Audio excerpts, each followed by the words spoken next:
This is the Transparency Podcast Show. Hi, I'm Jessie McGrath, and welcome to the Transparency Podcast Show. I am incredibly excited today to be welcoming an incredible guest who has been a big part of my life, the man, the myth, the legend, Baba. Thanks for having me. Oh, yes. I tried to do a dramatic pause there. Yes, we have to get the round of applause for you because... Is that what that was? Yes, we had a little round of applause because you are very well known from what I understand. Yeah. Thank you. Thank you. So I have a lot of tattoos, and people are constantly asking me, what is this? How'd you get this? Who do you do? And don't you think it's funny that they really care? Like before TV shows, nobody ever cared why you got that tattoo. That was made up by the entertainment industry, the whys. Really? Yeah. Oh my you had to have a reason to get a tattoo. Before that, in the old days, people just like, I want a fucking tattoo. Here, give me that on my arm. That was it. There was no real reasons.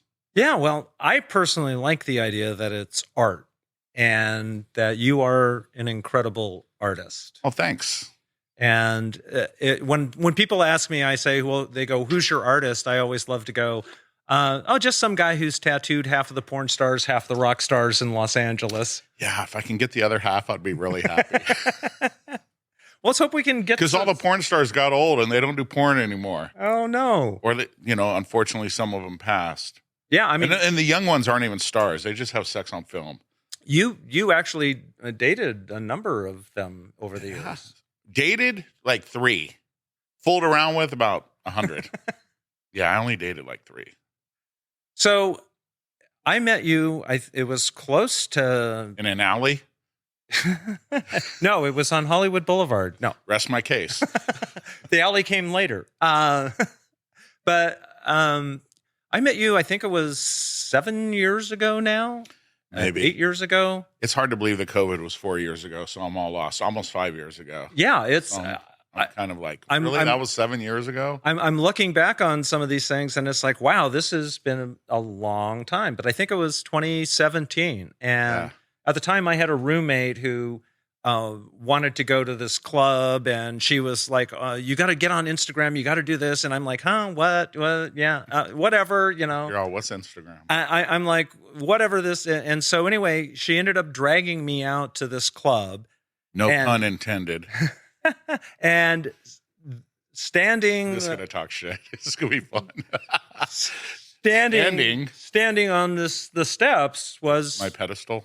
This guy who had all of these tattoos and all of this stuff, and frankly was very scary, intimidating, and I ended up going back to the club a few times, and we got to talking with each other, and somehow you stood out like a sore thumb, you're a foot taller than everybody else.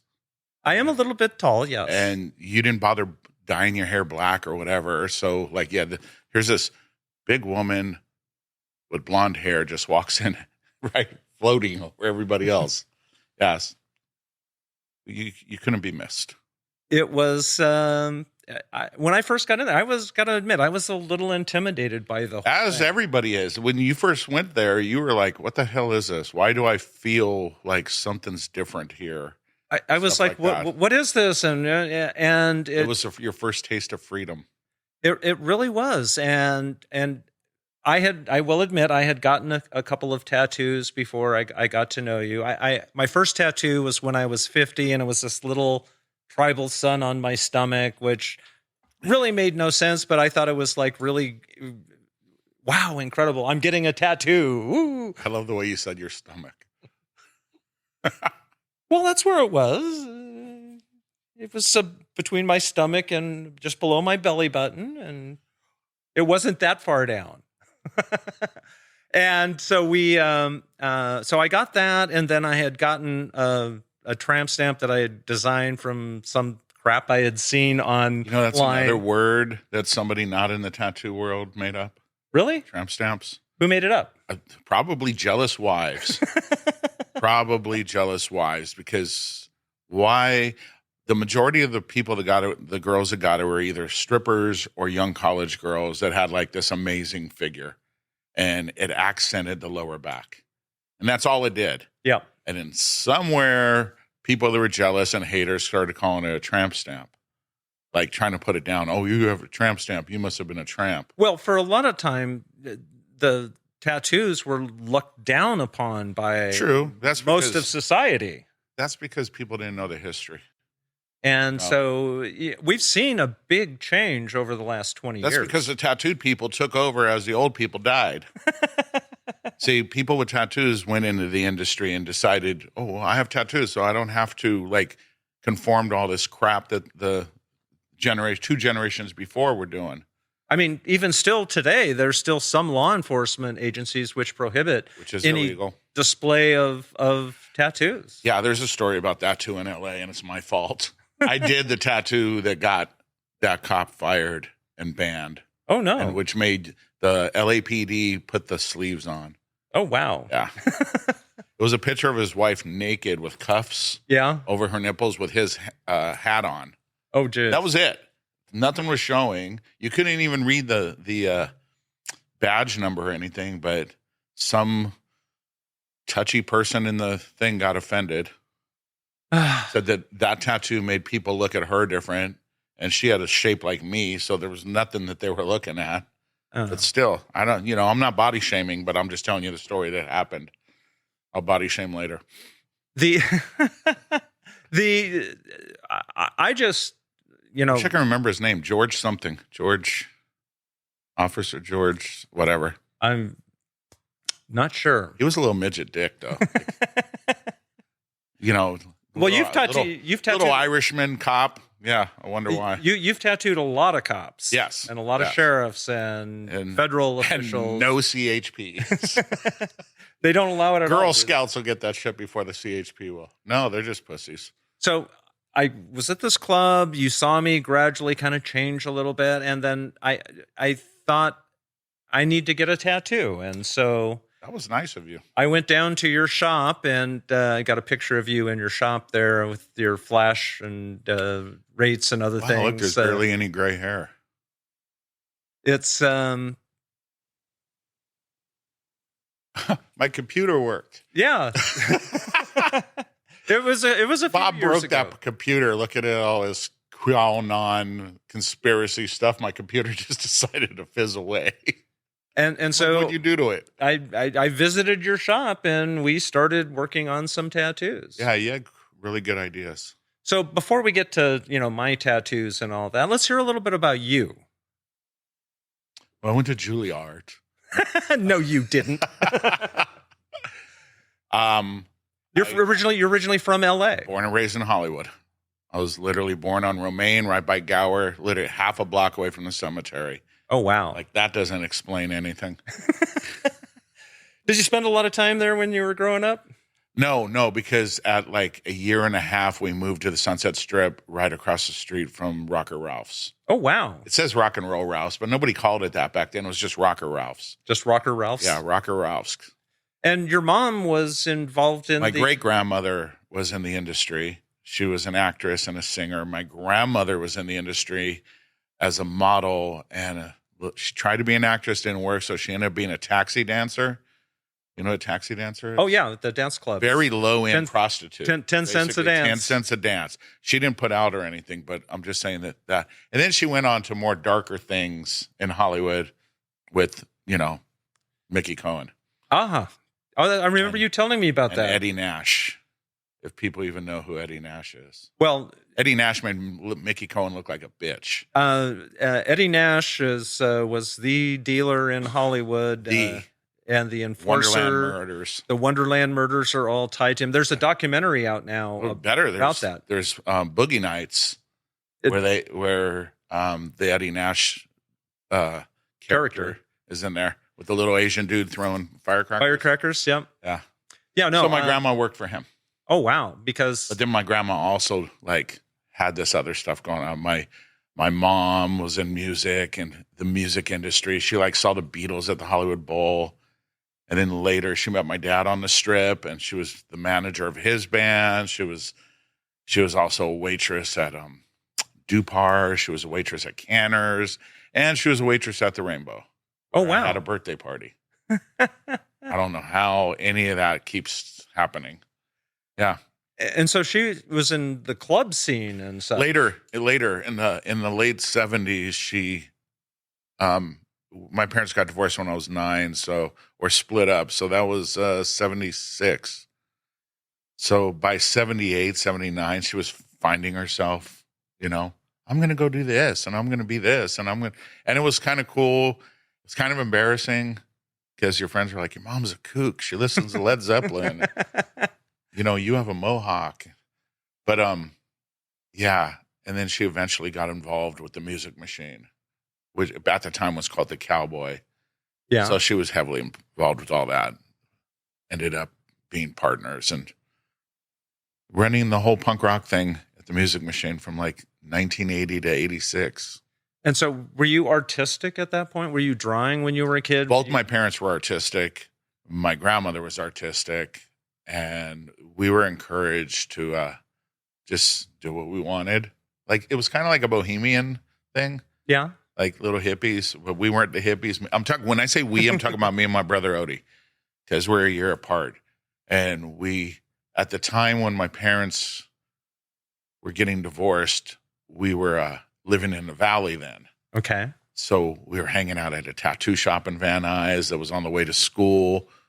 And we were very, very highly influenced by like cartoons and Kiss. I remember you saying you were a very big Kiss fan. I mean, Kiss, I've always been attracted to things that make parents say, oh, what's wrong with that kid? Like the shock value. I love shock value. So we loved Kiss, and we loved the gang graffiti in Van Nuys. It was really, there was 2 major gangs. And the styles, I mean, it looked different than anything else, and you knew it was wrong. Like, you would see the stuff up, and you're just like, knew it was wrong, so we would try to do it too. Like, literally, we were like 7 years old putting up BVN, which was Barrio Van Nuys, and like, we weren't part of it, but it was just cool to do. It had a backwards in. So, like, you're like, what's wrong with this? This is so cool.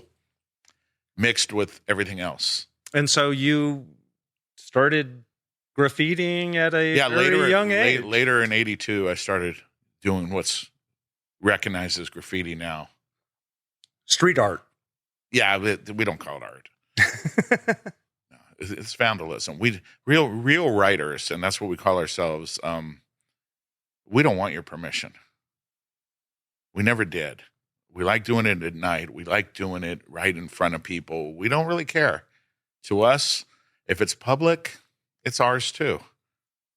So just make a little mark that we were there. So you started that very young then? Yes. Let's say 82. I was 15. Yeah.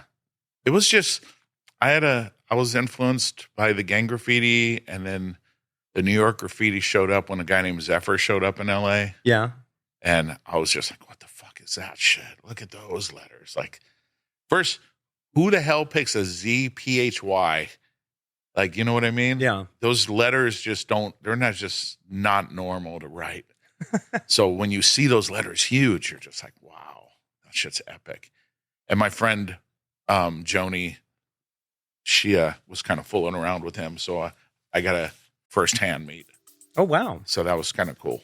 And so then at some point, New York started calling to you. This episode is brought to you by Kitcaster. Kitcaster books you on top podcasts. How do funded startup founders attract prospects and talent? Podcast interviews. How do entrepreneurs with exits find new deals? Podcast interviews. How do C-suite execs differentiate in crowded markets? Podcast interviews. Kitcaster books you on top podcasts. Click the link in the show notes for a special offer. Celebrate good conversation. Yeah, there was only a handful of kids that writers from New York, when they came to LA, could hang out with. And the guys in New York would be like, oh, go see this guy. Go see this guy. Go see this guy. They're cool. And vice versa. When we went to New York, there was only a handful of kids that would like host us. Yeah. Yeah, it was fun. It was a lot of fun. I mean, we did whatever we wanted. Hollywood was different back then. We just ruled it. It was funny because you think graffiti writers were like gang members or like, you know, hoodlums or whatever. And we were like skaters and punk and stuff like that. And people never believed it was us. Like the majority of people back then literally got racist about it. We're like, oh, you're not Mexican or black. Why are you doing that graffiti? We're like, what graffiti? no, but I was like, what does that race shit have to do with it? Like, yeah, it's like I like the art. Plus, I'm half Mexican, so they were stupid. I didn't even see it in me. I'm Mexican and Irish. Makes me a green bean. And you see, this is why I love hanging out and talking with you, because you always come up with like the greatest stories and comments. It was just my growing up. And you are still friends with a lot of the folks that you grew up with. Actually, one of my friends died recently, Shifty from Crazy Town, the song Butterfly. And I don't like going to funerals or whatever, because I don't want to replace my last memory with you in a box. Yeah. Or you like this or whatever. But his sisters and his mom put on a memorial, and it was like the biggest party of the year. It was so fucking cool. Like celebration of life. Yeah. It was just a celebration, not even of life. It was just a party. Like you expected Seth to walk through the door. Oh, wow. That's how good of a party, and that's how good they made everybody feel. And there were so many writers there. So many writers. There were so many celebrities there. And a lot of people that are celebrities used to be writers, and they don't know that. You know, most people don't know that. It was cool. It was way cool. It was cool seeing will.i.am do a stupid little face. It was, you know what I mean? It was cool, like seeing people I haven't seen in a long time. And there was, like I said, there were so many writers, and a lot of us relinked. Yeah. Like some of those writers are making like $1 million a painting now. Oh, wow. And I'm like, fuck, dude, your shit's looking dope. And he goes, dude, I always wanted to paint with you. So that was like really cool. So yes, I'm still keeping in touch with a lot of those guys. That is fantastic. Because unfortunately, somebody had to die for that to happen. Yeah. Drugs. Was that a drug overdose? They just released it. Yeah. It was the top 3. Yeah. With fentanyl. Yeah. That is. I mean, how stupid do people have to be? If the word fentanyl is there, just don't do it. It's like Russian roulette. And the thing is that the fentanyl is getting into a lot of other things too. Because we've had mutual friends. I'm telling you, I'm addicted to Diet Coke. I know that's a brand, and everybody knows I'm addicted to Diet Coke. But if there was a rumor that fentanyl was in Diet Coke and it was killing people, I'd never drink it again. It's like it's not a hard decision. It's not worth playing that game of Russian roulette. I know I've had people very close to me who there was members of the club. Members of the club. And my daughter's boyfriend, who was a honors law student. So it affects people across all different lines. Well, drugs don't see. They don't see your pocketbook. They don't see race. They don't see whether or not you're a student or you're a good person or a bad person or your financial situation. They don't see any of that. They just kill. It really does. And that's one of the things I've really admired about you, because I've hung out with you for so long. I've never been high. You have never taken a drug. No point. You don't drink. It's except for the Diet Coke. And I mean, if you were to get married, or this young man was to get married, I'm pointing at a picture of him in the screen just so you know he's probably over there. He's hiding over behind the wall over there. And you invited me, and there was a toast with champagne. Yeah. Like, I would not be a dick. I would do the toast, but I probably wouldn't even finish the shot. Take a sip, and that's it. Whatever the thing's called. Flute. Yes, I wouldn't. I would just do my little sip. That, hey, congrats. Yeah, but no drugs. No point. And so for a while, you were tattooing in New York City. I went to New York for graffiti. Yeah. And I made a bunch of money.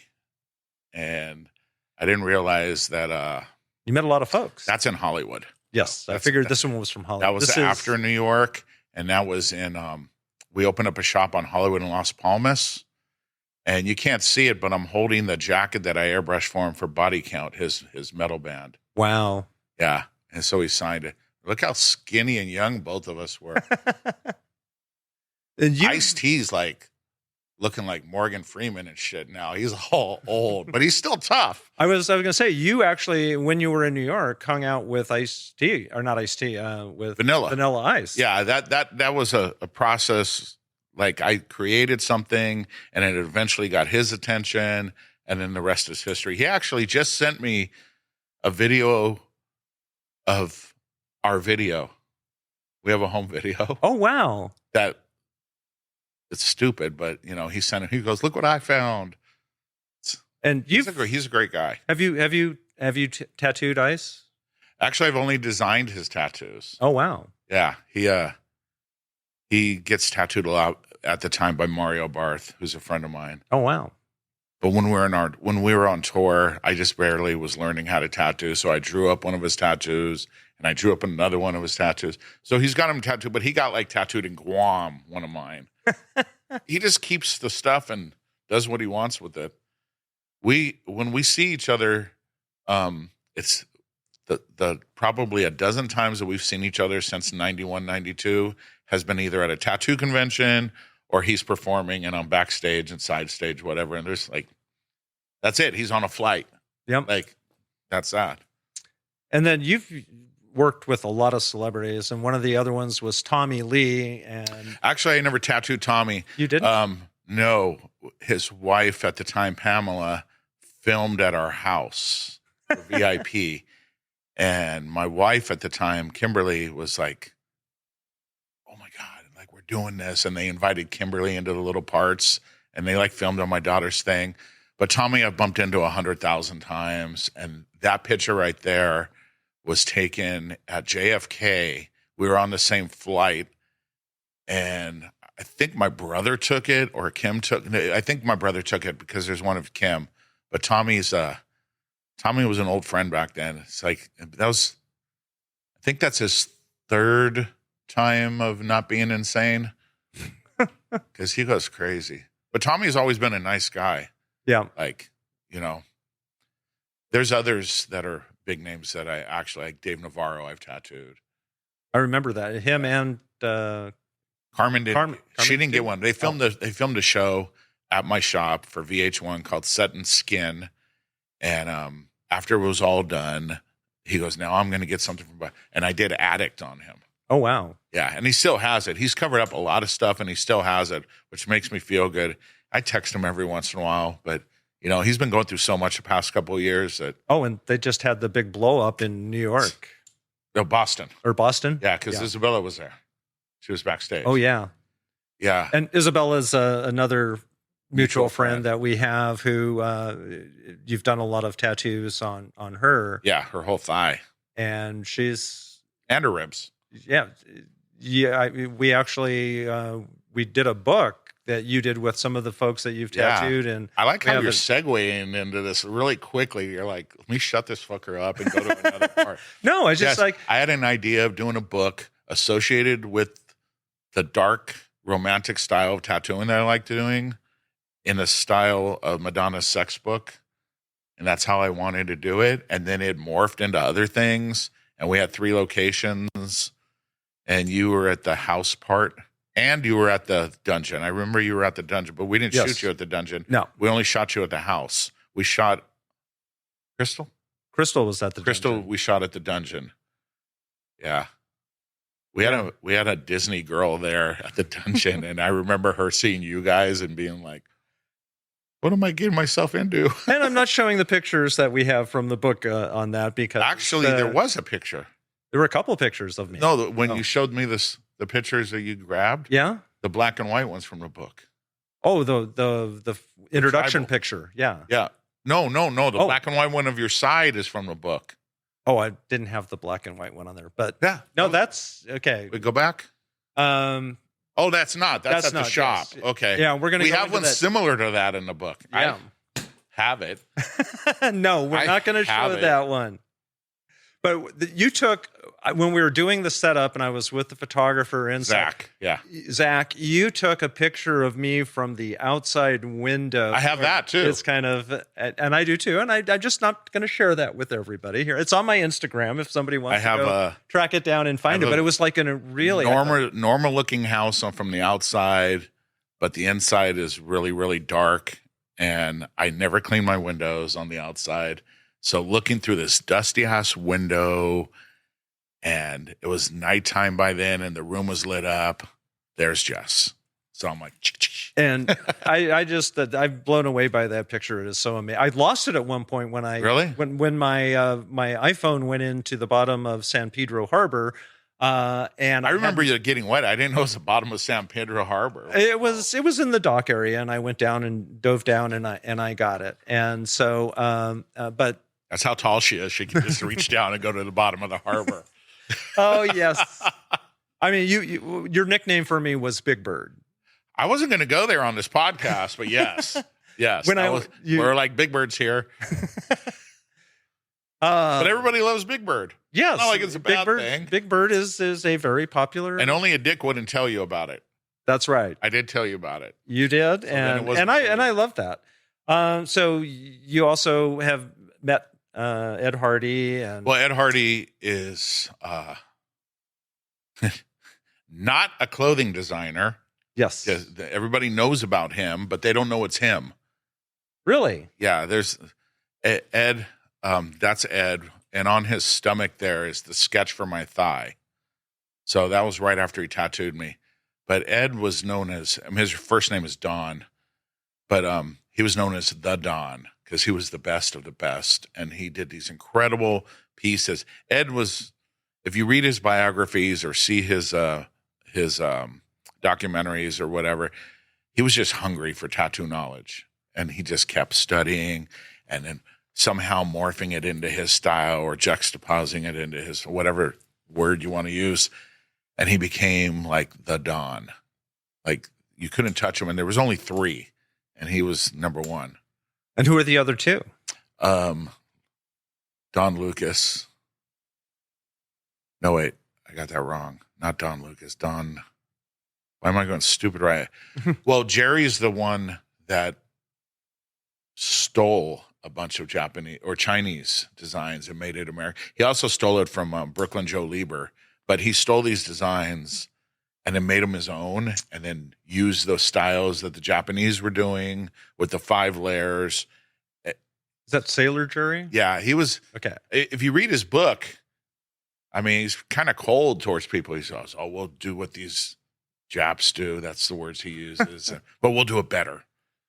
That was Jerry's thinking.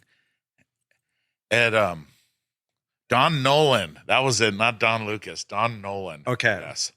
And have you been tattooed by all these guys? Well, Jerry died in 72. Well, but you have some of his original art, don't you? Yes, I do. And I've been lucky enough to have friends that live out there now, like Andrew, that made a rubbing of his grave. Oh, wow. That's in my shop now. I have his machine. Yeah. He also he brought the color purple to tattooing. Oh, wow. Sailor Jerry. Nobody could get purple to stick. And when you mixed red and blue, you got brown when it came to tattoo pigments. So he figured out a purple. And if you were in his little circle, you got some of the purple. So when that happened, your stuff just stood out. And Ed was one of them. Ed was a good friend of Jerry's. And then he met Kazaguri and started studying with him too. That's basically what you should do when you're tattooing is it's a hands-on apprenticeship. You learn from a master to a student, but you're never stop learning. You're always learning because everyone has a little bit difference in their techniques. Somebody learns something and then that's try to pass it on. That's how things, but now it's like, oh yeah, here, let me go buy some Sullen shirts and let me go on the internet and buy some makeup machines that they're using for tattoos now and all this other stuff. Here, son, you graduate from high school. You're now a tattooer. That's literally what's going on right now. Those are like stencil folks. It's all iPad people. And we We don't, we call this machines dildos. And we're like, you're not a tattooer, you're a sex toy worker. And that was the tattoos that I had gotten were just basically somebody filling in a stencil. Well, stencils aren't bad. It's just when somebody takes a picture of that rose on their iPad and then presses, whatever button they press to make it. Because I've never used the program. And then they have an outline. And then they just steal it and put it wherever they want. Because like when I did yours, I hand drew them so they fit your body right.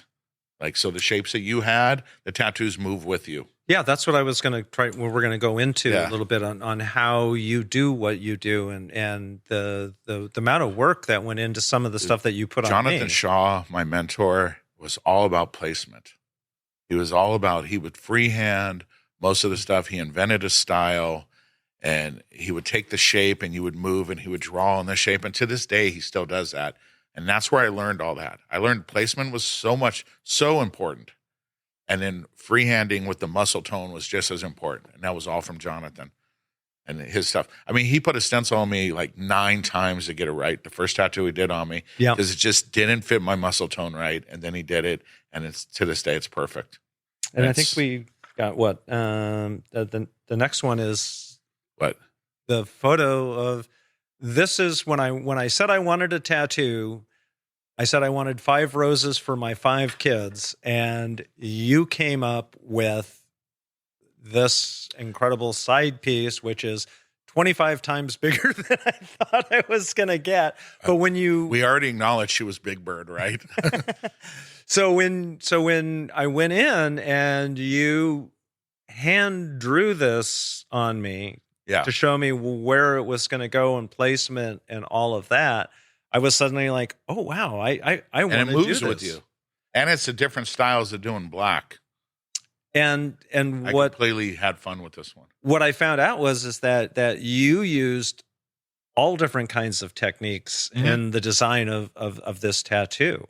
And if we can look at that again, you can kind of point out what the different things are, because I thought it was just amazing. Well, the solid black is black work, and some people call it tribal. And it's a mixture of like that tribal mixed with Edwardian flourishing, which I love doing is flourishing. I use it with my letters. I use it with all sorts of stuff to dictate the shape of what it's on. So when that moves, you move. The roses were all put on using the crosshatch style, which is old printmaking. Yes. From the wood prints. So I drew those in places that wouldn't move as much as what the black was. And then I did the East LA powder shading style on it too, behind it. So I was just mixing up all these styles. And right by your watch, that's the cover up of your my tribal sun. Yes, your tribal sun, which you can see is definitely a good 6 inches below her belly button, even though she was trying to pretend it wasn't that low earlier. It was on my stomach, lower stomach. Yeah. Sure. And so we spent a lot of time and there's still 2 more roses. Oh yes, this is cropped for entertainment. This is not the complete tattoo because it goes up in my back and then down, so it moves around. So this was a really, really big piece. This was a whole beginning of a journey piece. And so we spent. Did we have the other side? 2 or 3 weeks. This was the very first thing you did on me. So, but I'm just the other side's. You have a picture. Yes, we do have the other side. And gray to color. And so there you go. Let's go back to Lyle for a second though, because I met him right after you did this one and got a chance to show it to him. You got to show. Lyle. Hardy hated Lyle. No, Hardy didn't hate Lyle. Sailor Jerry hated Lyle. And therefore, at the time, Hardy hated Lyle. Hardy apologized later. And Lyle is like one of the OGs, right? Lyle was definitely an OG. He tattooed everywhere. His one of his best friends was Ron Ackers, who was in England. They would, people. There was nothing like that, so you had to write people.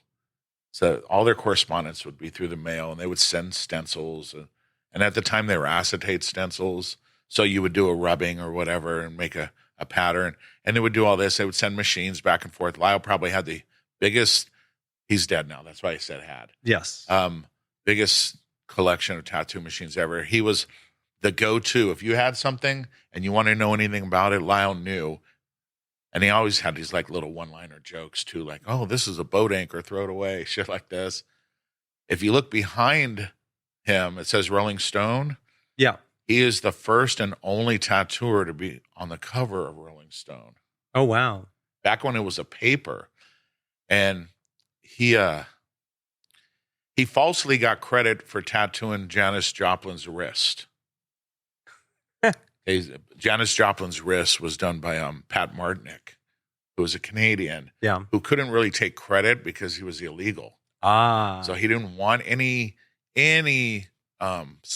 spotlight on him. I didn't do that. So Lyle took credit for it, but then it wasn't really a lie because later he put a little heart on her chest, on her breast. So he didn't lie, but people assume because they see the wrist more than they see the heart.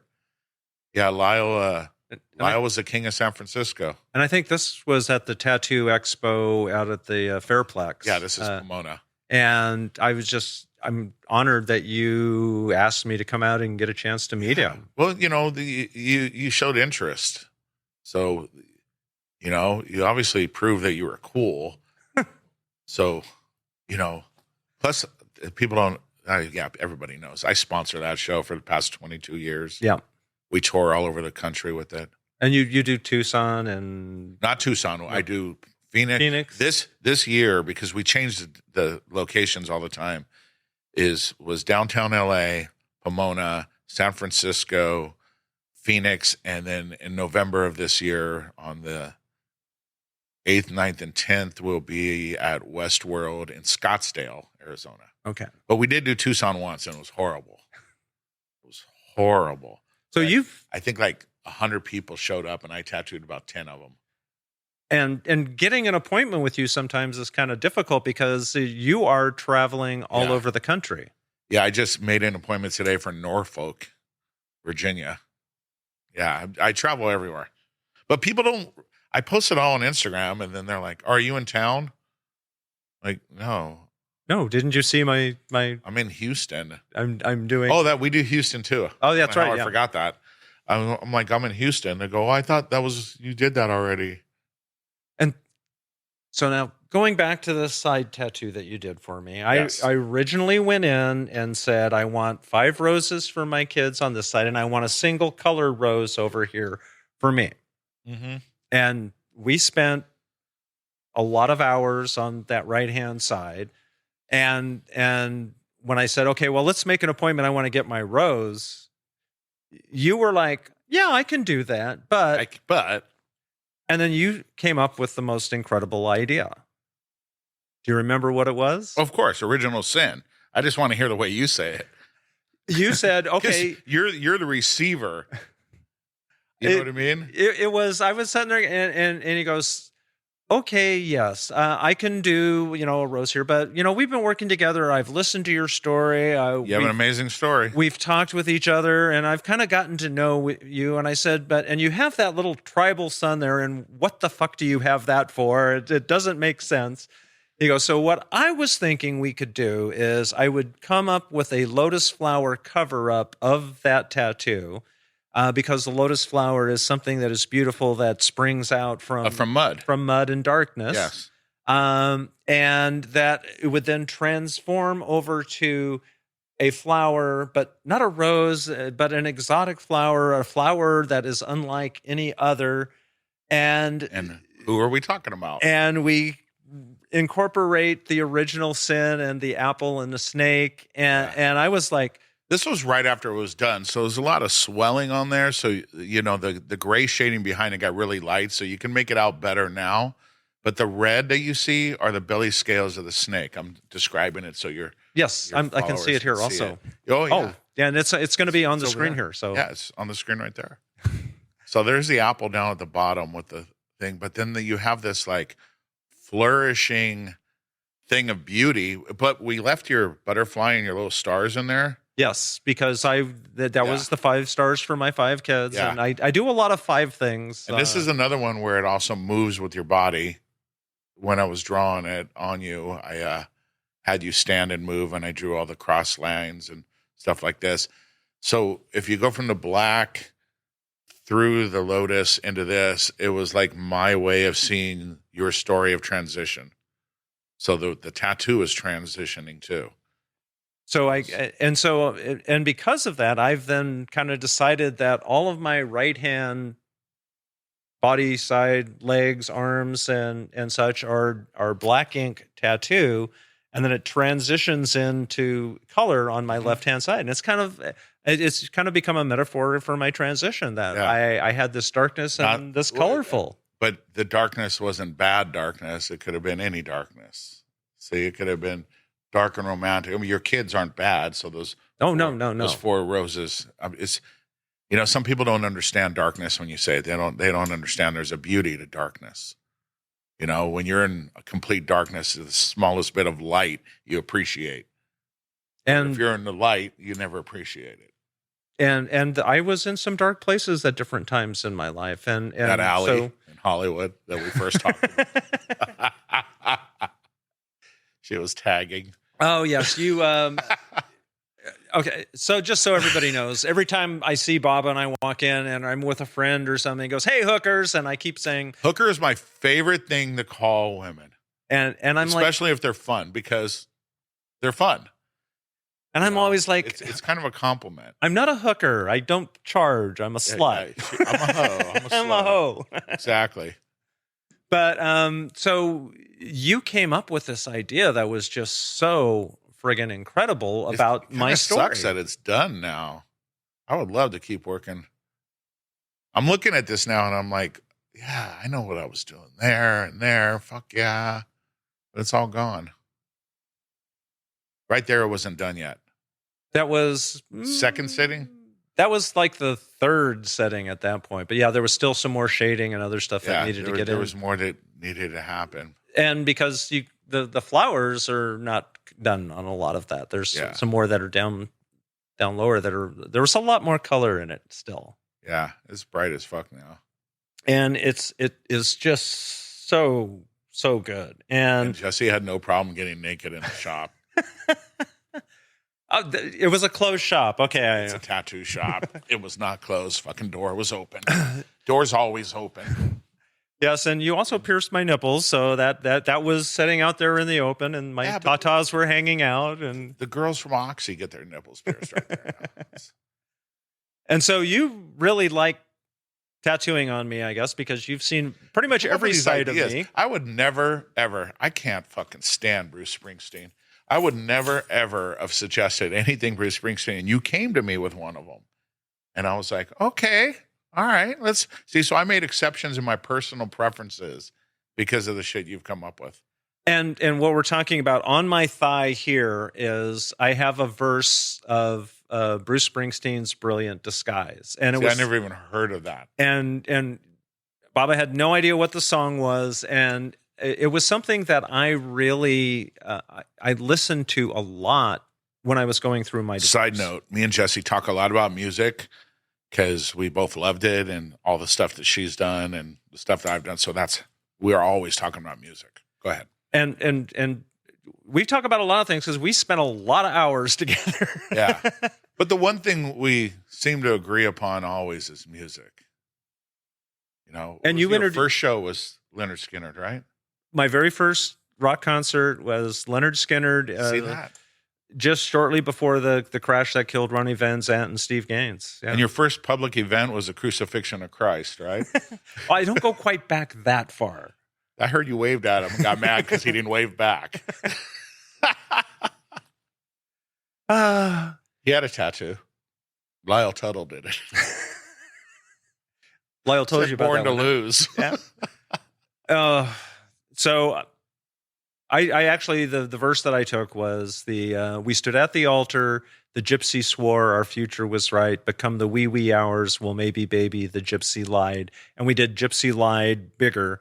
And then, so when you look at me, we you better look hard and look twice. Is that highlighted baby, a bunch of certain words, or is that a brilliant disguise? And it was larger. Disguise is bigger too, right? Yeah. Yes, and the brilliant disguise And then is we did larger the size. rose. And then you added in the rose, which is nuts. And it was like, this is a perfect example of how we kind of work together and come up with these things. Yeah. And I appreciate you. I like how you're not, you don't settle for what you should get. You get what you want, like ISIS. Yes. Yeah. You're just like, I want this. And I'm like, fuck yes. And Oh, look, there's me drawing on you. I'm drawing the justice. This is perhaps my favorite tattoo. But my left hand, if you look close, those are the words. Yep. And my two fingers are covering the rose. Yeah, that's the Bruce Springsteen one. Yeah. This is the one you're working on. My combination of goth and the Lady Justice version of that. And for me, that's my favorite one. That special tool right there. See that nobody has but me. It's called a ballpoint pen. Ballpoint pen. All these other motherfuckers are like, I need my iPad and I need this. And I'm like, ballpoint pen. And so I had talked with you, and we'd been thinking about this for a while. And I said I wanted a goth version of Lady Justice. Mm-hmm. And so I had gone online and had seen a couple of things, and we had kind of talked back and forth. And you hand drew this on my body. Right there. So it fit, and then I think we have the actual finished version of it. And yeah, she got so much softer too.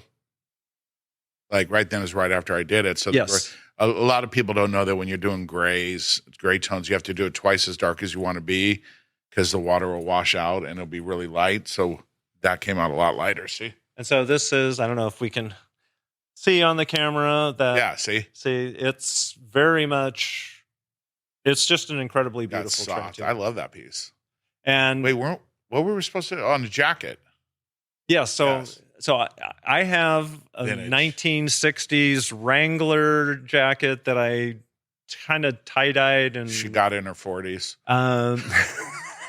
It was my great uncle's. And I kind of made it into like a Reverend Jim from Taxi with the chlorine stains and all of that. And so Oh, you did that? I did that was part of it. Oh, no. I did that in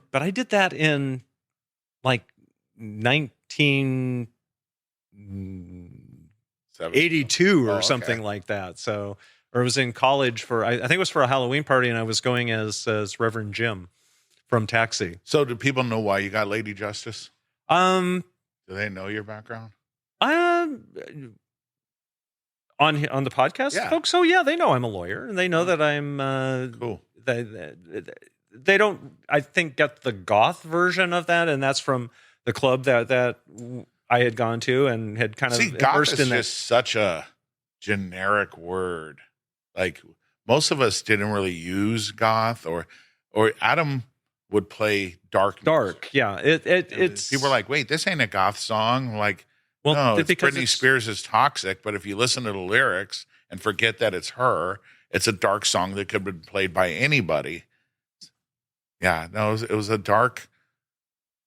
It was all about darkness, and so I started, which is not bad. And I started, getting that, and it was just I loved those two things and how they came together and how it was a part of my life, and I wanted to represent that in a tattoo. Yep. Yeah, people are like, I didn't know you were a goth. I go, I'm not goth. We used to call it death rock back in the days. That just scared people. So invented goth. Goth is what you see at Hot Topic. Oh, yes. I have my own little kind of semi version. Oh, yeah. You have no what it idea is. this chick's style.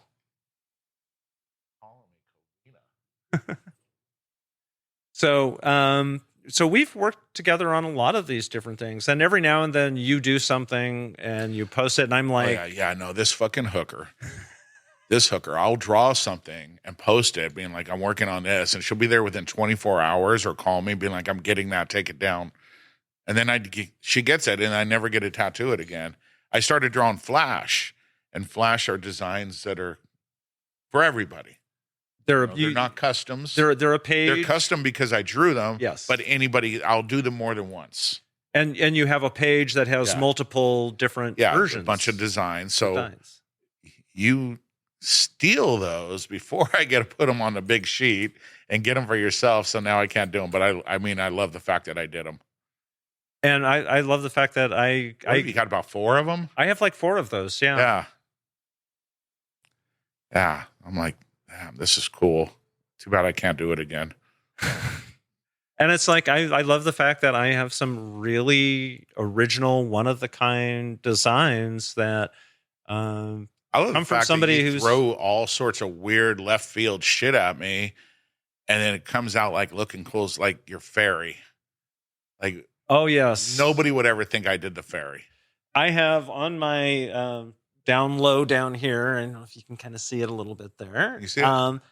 And that is my that has more actual colors in it than your side did. I remember I think I used like 20 something colors in that damn fairy. It was 24. Oh, see, she knows. I remember the count. And this is kind of a fairy butterfly, and it's kind of a combination of a couple different things. And we sat and talked about it, and you drew it, and it is just so incredibly beautiful. Yeah, it was fun. And another transition piece. Butterflies. Butterflies are definitely, I have a lot of butterflies on me. Yes. The tramp stamp that I had gotten that you then redid and made it bigger, colorful, and filled everything in. I had one that I wanted to have done that was kind of a combination of Rosie the Riveter and Goth Witchy. That one had the club logo, and don't you have like 4 club logos? I have a few of them. Yes, we could say the club. Oh yeah, the Cloak and Dagger. I have the Cloak and Dagger on my wrist, which was the first one that I had gotten, and you have it on the thumb. I did it to myself. And then we on the one which is the version of Rosie the Riveter, which is it's like a necklace, right? Actually, a goth girl. Yeah, it's. I don't think we can really see it there, but it's. It's on her arm. It has a tattoo of the cloak on the arm, and then you put my grandmother's name as the tattoo on the. That's your buddy. The body of the gal, and because I had a very, very powerful great grandmother who moved to Nebraska and homesteaded. Yeah, my great grandmother was just this. Like, you ever see Sunset Boulevard? I did. That was her. She didn't leave the house unless she looked. And she was just known as Mama Mary. She's an old Mexican woman who used to be an actress and a model, and she was just amazing. But that's all I can remember. I can just remember her being this big, glamorous person. But my grandma, on the other hand, she was a thug, all this stuff. But she was also crazy glamorous. She died earlier this year, 94. Everybody in my family lives long, at least to 80-something. Well, you're only halfway there. Yeah, no, I'm more than halfway. But yeah, Buck. One of the things I love is that you are very okay with the trans community. And I think part of that is because, and this is a picture you have with a couple of folks at the Transgender Erotica Awards. Yeah. And Ava and Buck. Eva Paratus and like Paradise. Paradise. I met her that night. Yeah. Yeah. I met her that night. But what I find interesting is Buck is a whole different story. Is you go way, way back with Buck Angel. Buck was very much part of the early punk rock scene and the early BDSM scene, and a lot of people don't know, but a lot of the punk in LA was gay, a lot of it, and nobody cared because it was punk rock. You didn't think about. Nobody cared who was fucking who. All we cared about was beating the shit out of each other in a pit, because it wasn't like one of these circle mosh pits. It was like war zone. That's all we cared about. That was it. And Buck and Ron Athey and all them, they were very much all together, and it was a scene. And Buck was a gorgeous model. Buck had blonde hair, gorgeous model. And then later, Buck started transitioning and had to live through hell. And to this day, if somebody like runs up on Buck and I'm around, I will fuck you up. I have that motherfucker's back like it's nobody's business. But Buck, because you were there at the start. Yeah, Buck was, I'm saying was, Buck's still alive and very outspoken and very much a powerhouse in the trans community. But Buck would get assaulted. Buck would get beat up. Nobody understood what Buck was doing. And all of us as friends, they didn't care what Buck was doing. We were just like, it's Buck. It's Buck, yeah. Yeah, I don't care. Like, well, Buck says this, and gay people that were looking for gay boys. Buck was dressed like a LA gang member, like a punk rock gang member and stuff, and found out that Buck had a snatch and would kick his ass. It was just like, why the violence? Why, if you want to be passionate and fuck this person, you're just going to beat their ass? You should have just brought that shit up. That's a question I frequently should have been like, cool. Concerns me that somebody Buck put up with a lot and got a lot of negativity, and even in his there he is right there. And that's the one that the transphobes want to have go into the women's restroom because Buck is just Buck a woman. Lived and still does live the trans life as it's real in LA before all these kids living out of their basement decided that they were going to be trans. And the now version of trans is all like, well, if you want to do something, you have the right. We should all support you. Buck is all like, you should figure out what you really want to do in life and not have anybody influence you. And just do it. And do it. He did it. And, but like with this, I didn't know how, I didn't have a label for what's going on now until I heard Buck call somebody a sissy crossdresser. Then everything made sense. Because you're like, I know you and Nikki and that pain in the ass. Jenna. Yeah, thank you. And you ladies decided to let loose of what was inside and become women. Beautiful women. And these motherfuckers are hiding in their basement, putting lipstick on, crying about shit when they're not even out there experiencing anything. They hear about something, but they never left their basement. And then they're like, well, this makes me feel bad and all this other shit. Like, what about you? What about you who fucking all your kids, your colleagues, your ex, and I'm not going to go into personal shit, but I've heard all of this. Yes. That you still stood the fuck up and went outside and had to deal with people in your face yelling or dealt with some type of negativity going towards you, like whether it's bad looks or people's attitudes or being denied at places or whatever. You lived it. They lived it. These motherfuckers are in the fucking basement crying about shit that never happened to them. Buck called them sissy crossdressers because there's no proof that they're even sexual.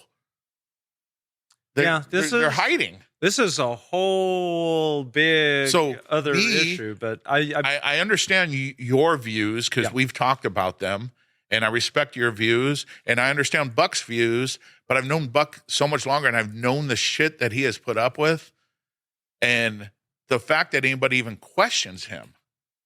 Like, you can question him. You went through the whole transition. I don't know if people know, but you went through the whole transition as far as I'm going to get into that because that's your own personal business. Oh, yeah. I've discussed having had surgery and all the other things.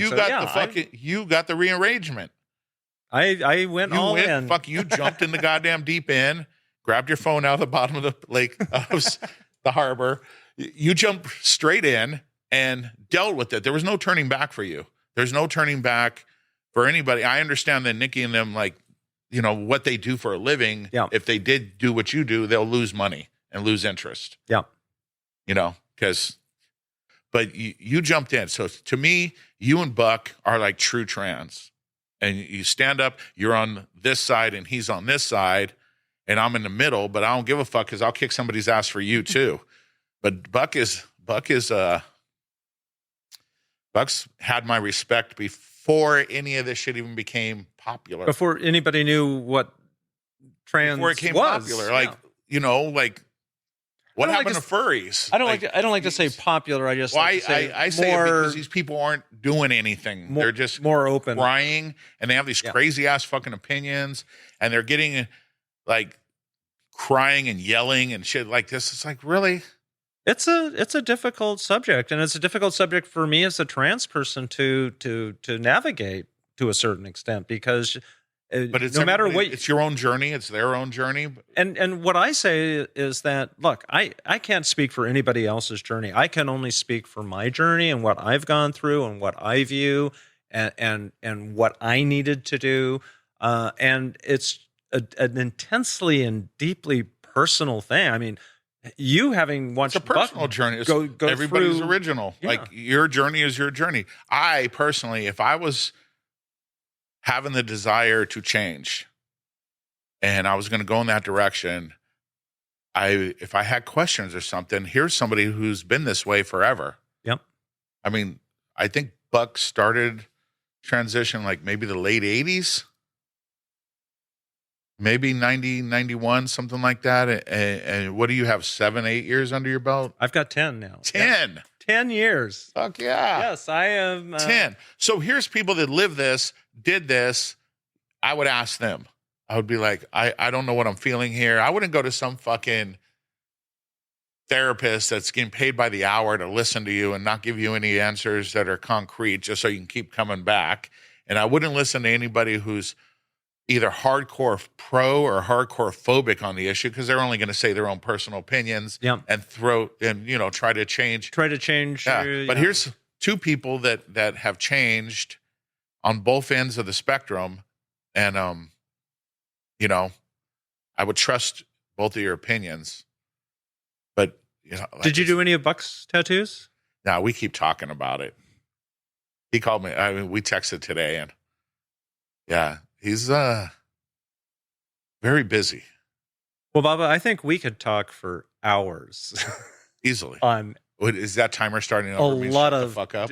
That's like we're getting around. Because I saw that shit go to 0. Now it's at 2:10. I'm like, uh-oh. We're like getting to the hour point, and we try to keep these. And this is that therapist getting paid right now, because now you're in overtime. Well, I hope you've really enjoyed doing this, because I'd love to have you come back and talk about some other things. I definitely have. I didn't know what to expect. Some people are like, "Oh, she wants to talk to you about this," and I'm like, "Well, I can't talk about that." Or she wants to talk to you about this. I'm like, "I can't talk about that." And nope, club stuff we can't talk about. That's why we swore an oath. That's why Once you became a member, the oath. That's why I was keeping it pretty general. And by the way, the club no longer exists, but the oath still does. And I'm marked, and that's an honor. I mean, I was so honored to be a part of that, because that club played a tremendous part in my growth as an individual and my growth as a woman, and in gaining confidence and other things. When you started coming, and some other, what's a good word? Some other refined people, older. Adam started changing his groove with the music. Adam is an amazing DJ, but when I started hearing him mix like Fleetwood Mac, or Zeppelin, yep, and Sabbath mixed with like Susie, yep, I was like, whoa. Fucking Adam, like he was doing that shit for the older clientele that was coming in. So because not a lot of people knew about the bands that were playing, or they weren't listening to that. And we're mixing new stuff, or he was mixing new stuff. And when he was mixing old stuff, I already knew he was like the shit, like he's the best. Yeah. My brother's a DJ, and Adam and my brother, my two favorite DJs of all time. And he was able to create moods and other things by just how he mixed and cut and reordered songs. Where's a picture of me so I can see my hands? Yeah, this motherfucker was like, And he was going through songs. It's like so cool to see his brain work when he's picking what he's going to play next. Yeah. And so for me, it allowed me to meet you, and it allowed me to get this art on my body. I love the way people think I actually work there. It was. I never got a check. No. I never got a check. I went strictly for Adam. Strictly. I just wanted to hear what Adam was doing. And we were downstairs at first, and I loved what Adam was doing. And because my brother's a DJ, I love watching DJs play. Yep. Or mix or do whatever. But Does that screen right there mean fuck off? No, not yet. We're almost there. But I just want to say, I learned so much new music from there and from going to your shop. And you would always sometimes go, hey, you know this, don't you? And I'm like, no, I've never heard that before. You know, my mom would tease me about that. She would test me about bands and their connections. You know, like the 6 Degrees of Kevin Bacon? Yep. Same thing, but with bands. Like, and a lot of people don't know the bands. Like, you would know them. Like, if you say The Firm, nobody knows who The Firm is nowadays. But then you and I both know about Jimmy Page and Paul Rogers from being in The Firm, and you're just like, whoa, okay. And then, that mixes. What was Paul Rogers? It was not Free. What was his band? Before Before Pink Floyd? No, Paul Rogers won Pink Floyd. He was. Oh. God, I fucking forgot. Yeah, I think it was Free. All Right Now. Oh, yeah. That's Free. All Right Now. Yeah. So that was Paul Rogers' band before The Firm, which was a side project with him and Jimmy Page. And then later there was Tin Machine, and there was all these other things. So I love that. I tried teaching that to my kids. And when you're coming over and something comes on, I'm like, Jesse, guess what? Because I know you like this style. Guess who's in this band?